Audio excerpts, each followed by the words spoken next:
Alright, lesson 2.7 is going to be with operations with radicals. Okay, what are operations? Like when we add, subtract, multiply, or divide. We're going to be doing that using the radicals. So our objective says students will perform operations with radical expressions and leave expressions written in simplified radical form. Part 1. So today we're only going to look at basically adding and subtracting these radicals. Alright, so let's continue. So as always, we always start with something to kind of warm our brains up based off of information that we've kind of worked with and things of that nature. So here is a warm-up problem, and I'm going to give you a couple of minutes to try this on your own, and then we'll come back together and compare our answers. Now that you have time to actually look at these and try to manipulate them yourself, let's take a look at it.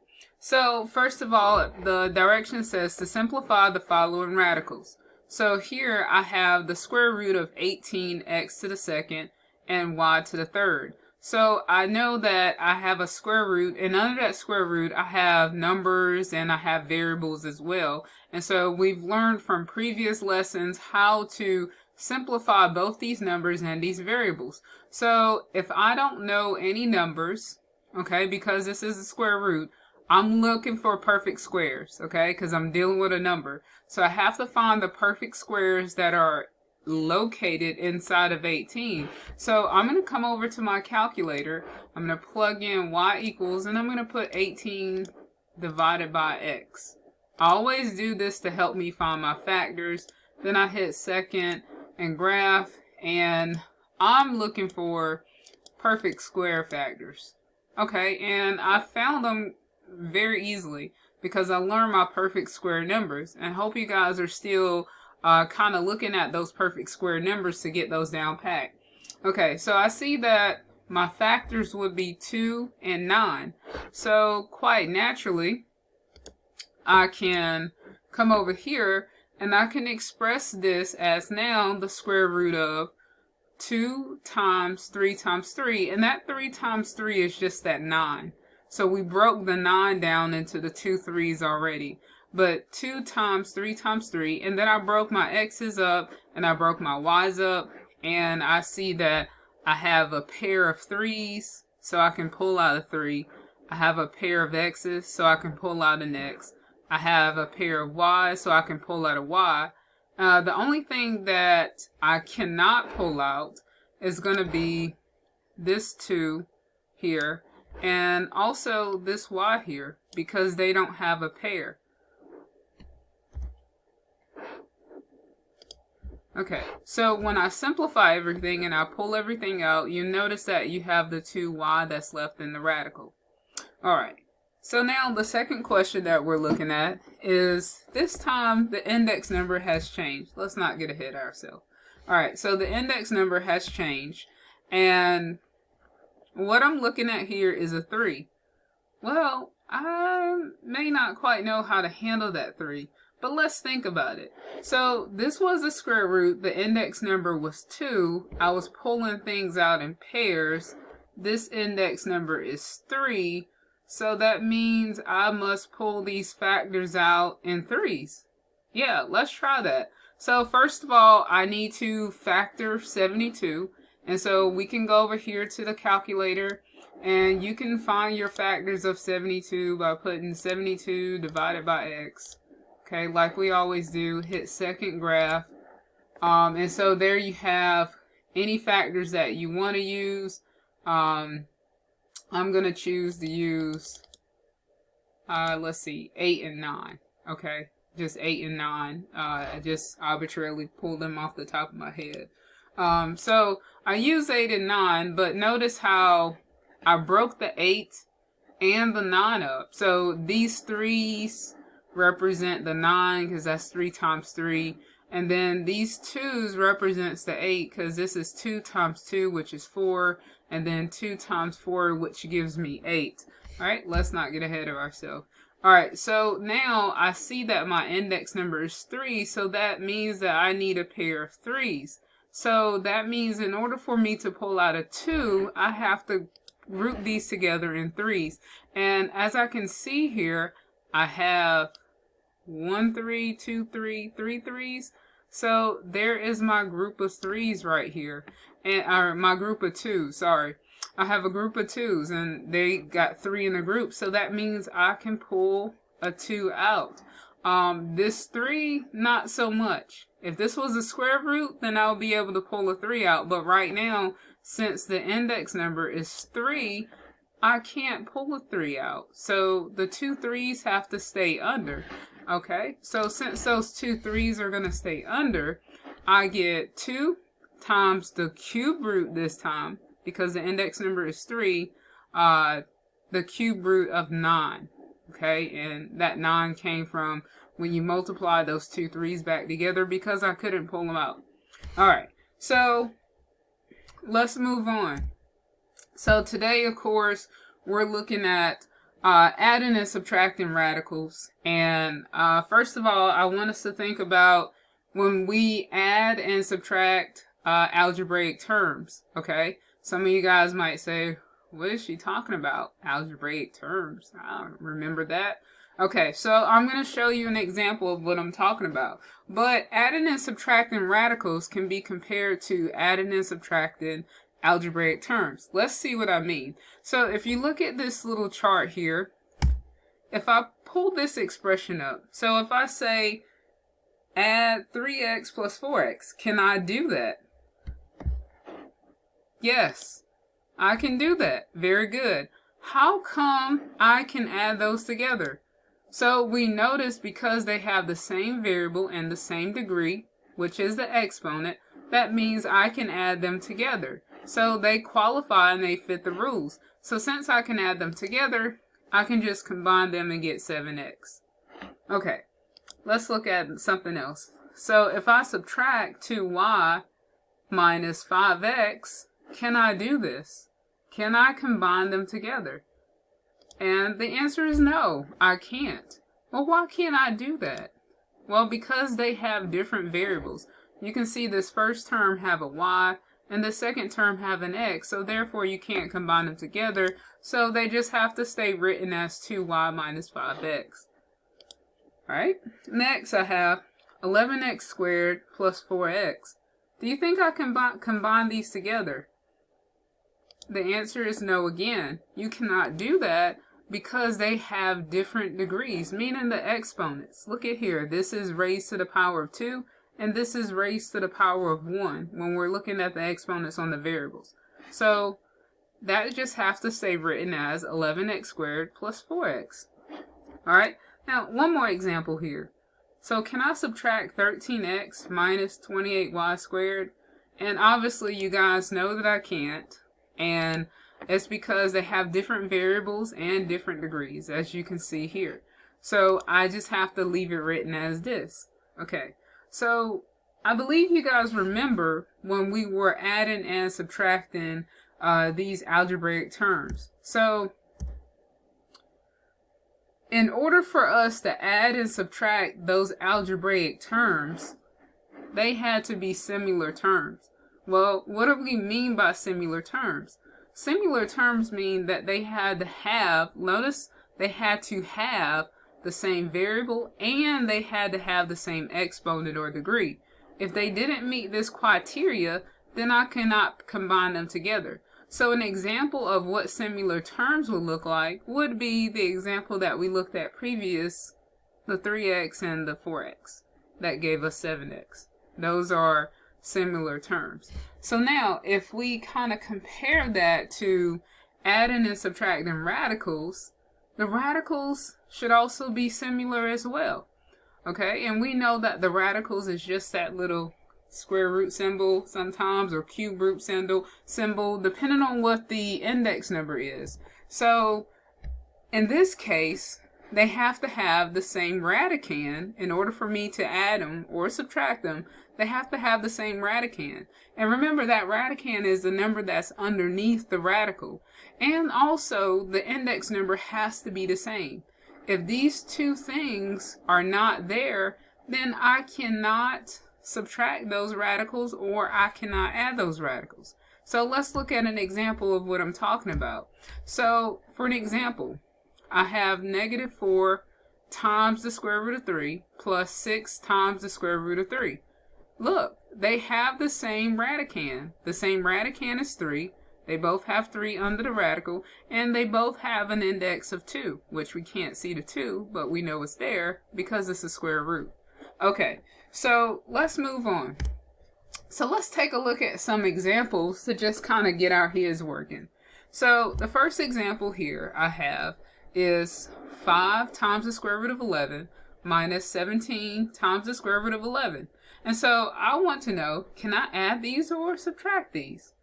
And in this case, I'm subtracting because of this minus sign that's in between them. So can I subtract these? Yes, I can subtract them.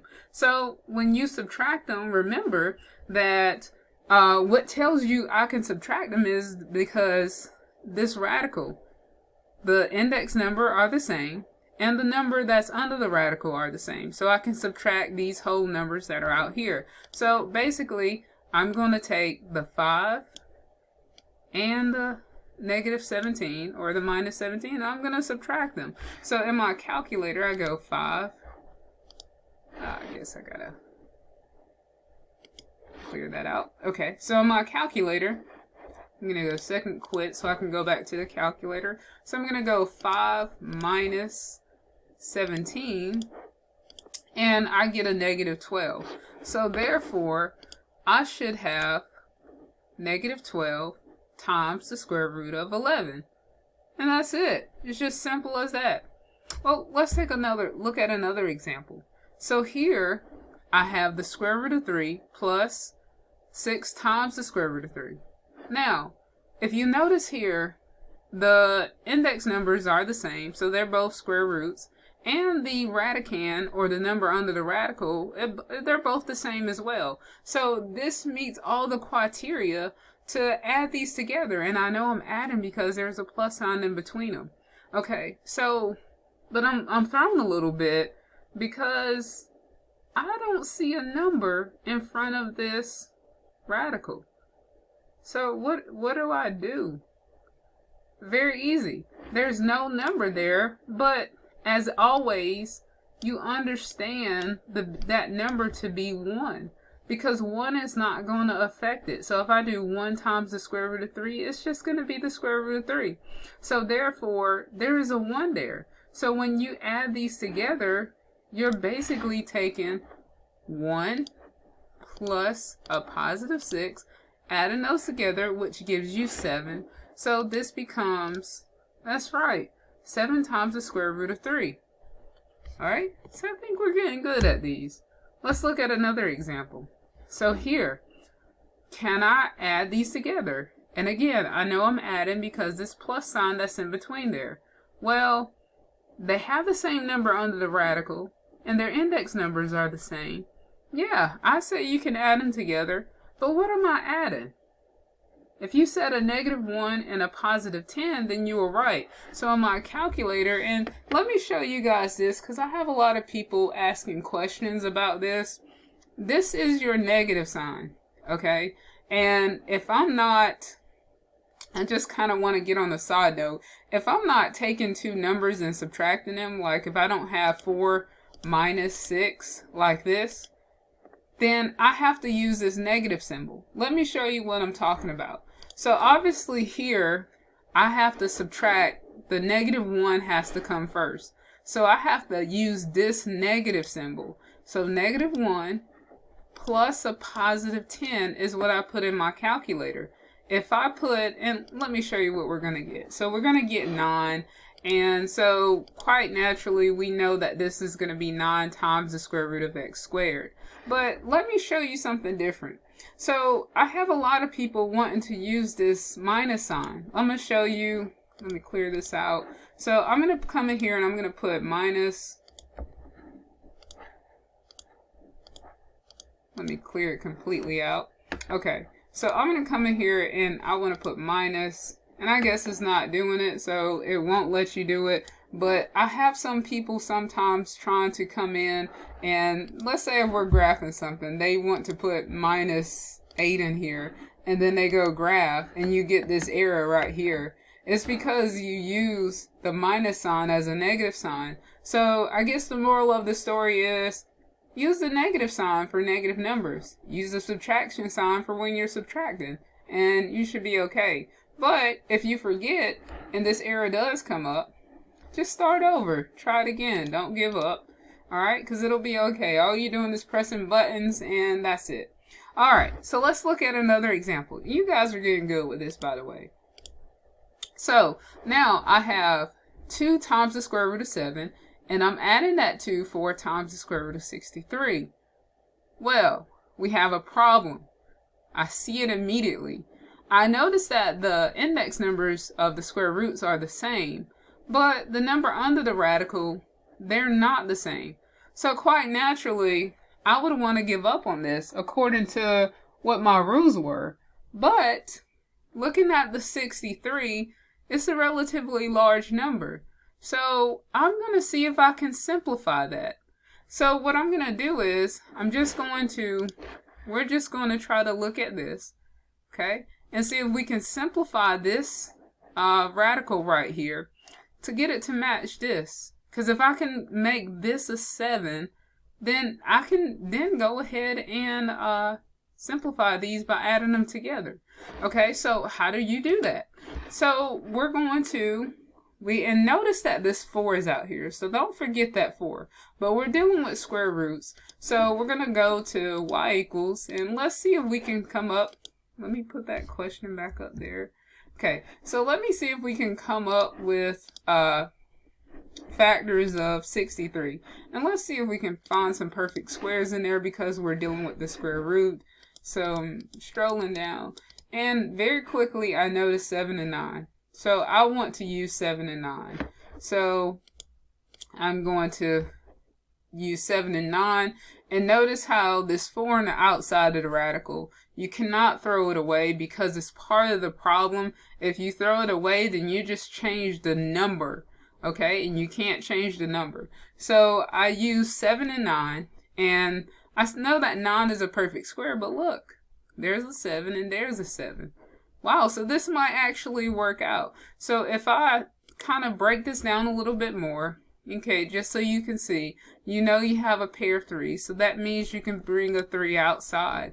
When you bring that 3 outside, well, the 4 that's already outside is going to meet that 3. And when they meet, remember, you multiply them together. So this basically simplifies to 12 square roots of 7, or 12 times the square root of 7. Now, are they alike? Yes, because what you have done is didn't change anything. You just took this expression and wrote it in simpler form. Okay, you just wrote it a little bit simpler, but they're still the same number. And how can you check? Well, I like to use this calculator because it is brilliant. Okay, it helps me out a whole lot. But I go to the calculator and, of course, I want to go back to the add-in screen. So I'm going to hit 4 times the square root of 63, and I get this number. And then I'm going to hit 12 times the square root of 7, and I get this number. Look, they're the same exact thing. One is just a little bit more simplified than the other. So therefore, I can now just bring this 2 square roots of 7 down because I didn't do anything to that. It was already there. So now I can add these two together, and so quite naturally when you add them together, you should get 14 times the square root of 7. Alright, so let's take a look at one more example here. Alright, so here I have the square root of 24 plus 4 times the square root of 54. Quite naturally, these radicands, okay, the numbers under the radicals, they're definitely not the same. So I have to try to make them the same. And how are we going to do that? We're going to go through the same process. So I'm going to go and I'm going to break the square root of 54 down. And when you break the square root of 54 down, it should break down into 6 and 4 are the numbers that I'm going to use. And the only reason I'm using this is because I noticed that the 4 is a perfect square. Okay, and because we're dealing with square roots, it's very easy to kind of simplify these by finding your perfect squares. All right, so I know that this will break down further into the square root of 6 times 2 times 2, because 4 is 2 times 2. And so looking at the pair of 2's, I know that I can bring a 2 on the outside of the radical. All right, so now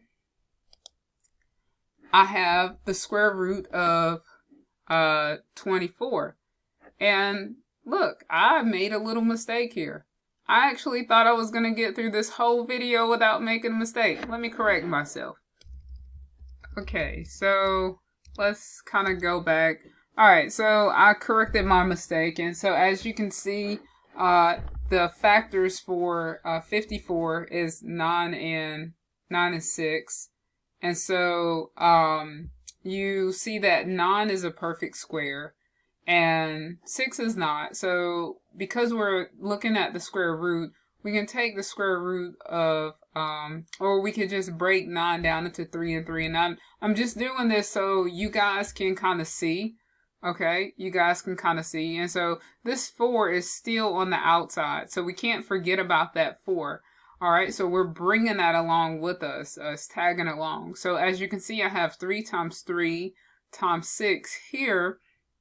And so I can pull out a 3. So the 3 comes from out of the radical because I have 2 3's that are underneath. And so quite naturally, you have whatever you bring from under the radical, you multiply them together with the number that was already on the outside. So 4 times 3 is going to give us 12. And so therefore, this right here simplifies to 12 times the square root of 6. And you can go back and check that if you want to by just plugging it in your calculator and see that they're both equivalent to each other. All right, so now we got to work on the square root of 24. So the square root of 24, well, it just simplifies to 6 and 4, because I know, and I can double check in my calculator, but I know automatically that 4 is a perfect square. That's in 24. So I'm going to use 6 and 4. And so I can break down this further, and I get 6 times 2 times 2. Well, noticing that I have these double 2's and I'm working with the square root, I know automatically I can pull out a 2. So I'm left with 2 times the square root of 6. So now, and again, you can put these in your calculator and see that they're the same thing. You just simplified it. All right, so now you notice that 2 times the square root of 6 and 12 times the square root of 6, we both now have the same radicand, the number under the radical, and they both have the same index numbers. So that means I can take the 2 square roots of 6 and I can add that to 12 square roots of 6. When I add those together, I should get 14 times the square root of 6.